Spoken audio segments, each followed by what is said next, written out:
You're writing a story, but all the characters sort of blend together. They have their own unique personalities and voices, but your audience doesn't know exactly who's talking until like halfway through an interaction when that actually shines through. Your problem is character design. In this video, I'm going to tell you everything you need to know about character design and show you how to make each of your characters stand out from the crowd.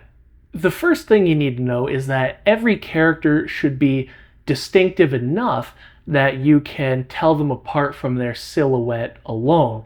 As in, if they're in an endless white expanse, right? If you're looking at a photo and it's just a white background, and all you have is a black silhouette, like a black shape of them, can you still tell who they are? You need to do everything in your power to ensure that the answer is a yes. Now, that silhouette can be in any pose you want, doesn't matter. And it's actually also a good indicator if somebody looks at your character's posture or the way that they stand and they say, ah, that right there is this character or that character. If they can tell from that, it means that you've really got a solid personality in your character and you're letting it shine through in a sort of physical manifestation. Think of your favorite shows, movies, and comics, and you'll see that that rings true. If we use Naruto as an example, most of the mid to high level ninja in that village wear the exact same jacket. And yet, if you see a silhouette of somebody like Kakashi, Asuma, or Might Guy, you know exactly who they are instantaneously. It's the same with the Akatsuki, right? If you look at a silhouette and you look at Itachi, Kisame, Pain, Conan, pretty much anybody in that group, you can tell who they are just by their silhouette. And that's in spite of the fact that they're wearing the same clothes to begin with.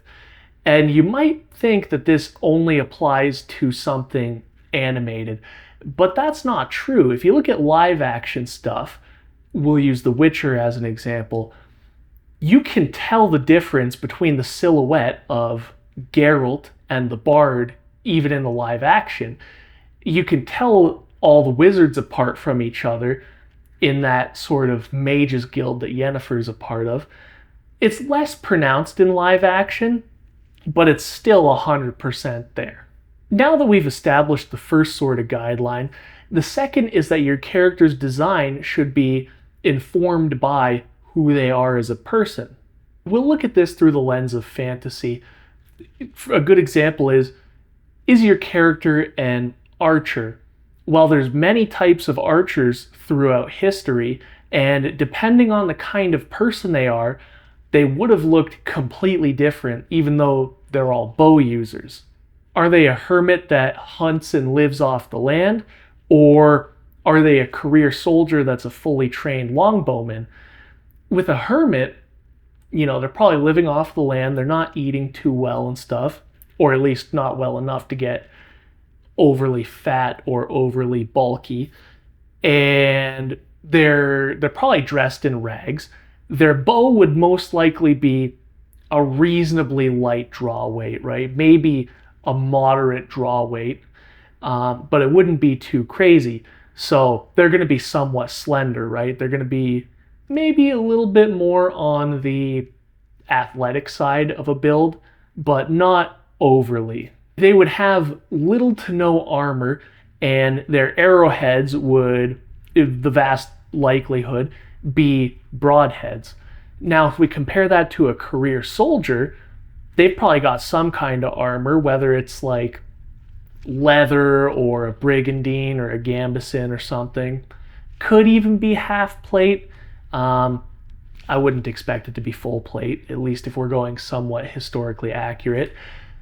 But they'll probably be incredibly muscular. The longbowmen of history, they'd be pulling back a bow that's like 120 pounds of draw weight, and in a battle, they'd be expected to shoot more than one arrow, right? So they're ripping back a string over and over and over again, shooting all of these arrows. For reference, modern bows, compound bows, a 60-pound draw weight is on the lighter side of normal.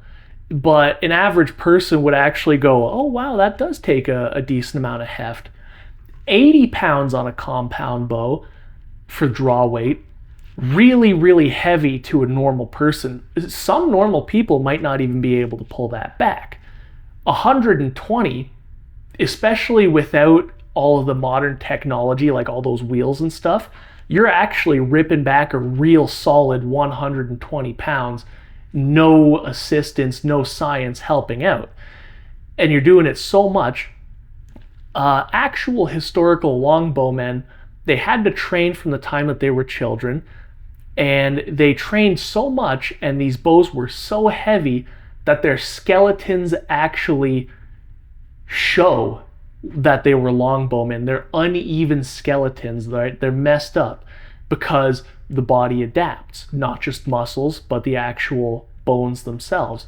So if they find like the remnants of a battle, or even like a ceremonial burial in like a anthropological dig site, they can tell which dudes were longbowmen in real life just by looking at the skeleton if it's intact.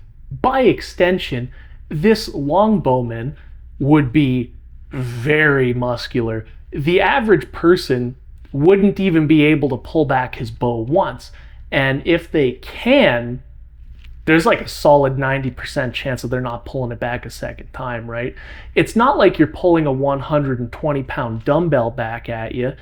The dumbbell, first off, for a lot of people, would be considered heavy, but keep in mind, that's the most perfect and ergonomic manifestation of weight that you can pull back with one hand.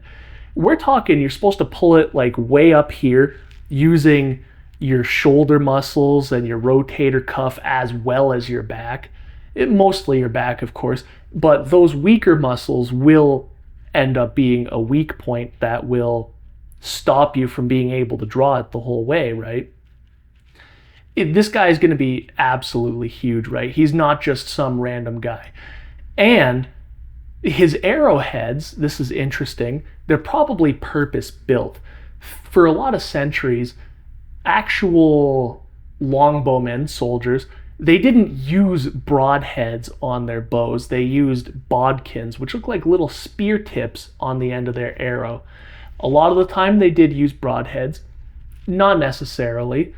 And there was a time after bodkins sort of fell out of fashion where it became more broadhead based. But for a lot of the biggest medieval battles you can think of, it's predominantly bodkins we're finding in the ground. These people are so different that if you looked at their gear, the stuff that they use, you would know the difference between them without even seeing them, right? If you walk into an empty room and there's two tables, and on the left is the hermit stuff and on the right is the soldier stuff, you can tell without even seeing them what kind of person they are. At least in a general sense, not personality wise, but like the kind of stuff they do. So if you're seeing the actual physical person, probably instantly you can tell, oh yeah, this is what this guy's like. It's a very unique character design, we'll call it. Like, we looked at it through a historical lens a bit, but this is predominantly a video for writing, and they would be hypothetical characters. So you can tell those two characters are nothing alike. To give another example, I'm going to be much quicker with this one, but just so we have a third thing to look at, think about an assassin that uses a bow, right? They're probably a lot more light on the draw weight. Maybe their bow is physically smaller. They're probably wearing either normal clothes to blend into the crowd, or they're wearing some darker stuff to sort of sneak around at night. Any armor they do have would probably be hidden under their clothing, and it would probably be the more basic stuff so that it doesn't interfere with them like climbing or sneaking around. A lot of people would consider an archer to be one sort of archetype or genre of character, But here we have three vastly different examples. And, like if you think about it, these people are going to have different skills, experiences, specialties, knowledge, probably different outlooks on the world and ways of thinking. They are nothing alike, even though they would get shoehorned into this category of archer. And that's not even, like, we haven't even acknowledged, for example, like the horseback archers, right? Like the Mongolian type ones, the Hun type archers, the people of the steppes kind of thing. These characters are super unique from, like, and completely separate from each other. Even immediately, that's visibly identifiable, right? It's not enough to make them sound different sometimes, right? And that's a problem that a lot of newer writers run into. You try your best, you're doing everything you can. It's very easy to sort of slip with character design and whatnot. But if you're really thinking about who the character is and all that, it informs every facet of their life, including their looks. If you keep that kind of stuff in mind, it will always inform your interactions, and it'll help you make them, within the confines of your story, genuinely their own person. They're not real, but they will feel like it. In regards to characters who wear a uniform, there should still be some kind of distinguishing factor that makes them recognizable and more on the unique side.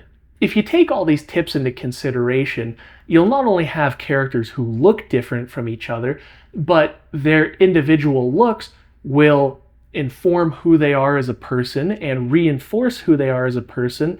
They will end up feeling a lot more authentic and congruent, and it'll bring a whole new level of uniqueness to each of them. That's all I have for today, so as always, make sure to like and subscribe, and if you have any questions, make sure to leave them down in the comment section below.